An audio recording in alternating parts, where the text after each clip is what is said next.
Comme son nom l'indique, un pneumatique contient de l'air. Or, cet air a inévitablement tendance à s'échapper. Petit à petit, le pneu se dégonfle.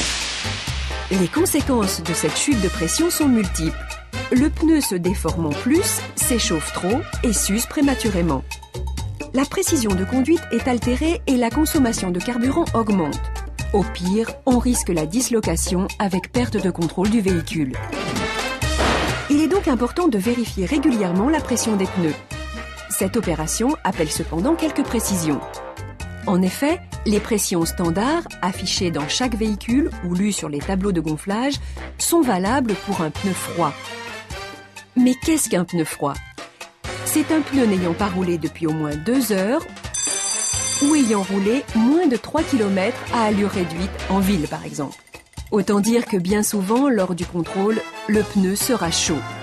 Dans ce cas, il est normal que la pression, qui augmente avec la température, soit plus élevée sur un pneu chaud que sur le même pneu froid. Pour être correct, la pression à chaud doit être plus élevée de 0,3 bar par rapport à la pression à froid. Si ce n'est pas le cas, il faut réajuster. Prenons un exemple. Imaginons un pneu de pression préconisé 2 bars à froid. Après roulage, donc à chaud, vous lisez 2,1 bar au manomètre.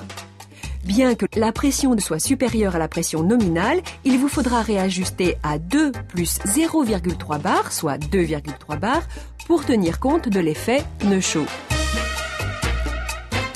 Et si dans le même cas de figure, vous lisez une valeur supérieure à 2,3 bar, eh bien une règle d'or s'applique. Ne jamais dégonfler un pneu chaud. D'autres circonstances peuvent amener à adopter une pression de gonflage supérieure à celle préconisée. Plus 0,3 bar dans la perspective d'un parcours sur autoroute d'une durée supérieure à 2 heures, plus 0,4 bar sur les pneus arrière d'un véhicule tractant une remorque ou une caravane. Vous l'aurez compris, la pression des pneus demande une attention particulière. Elle doit être contrôlée au moins une fois par mois et systématiquement avant un long trajet. Et pensez bien à remettre les bouchons de valve. Ah, un dernier détail, n'oubliez pas de vérifier la roue de secours.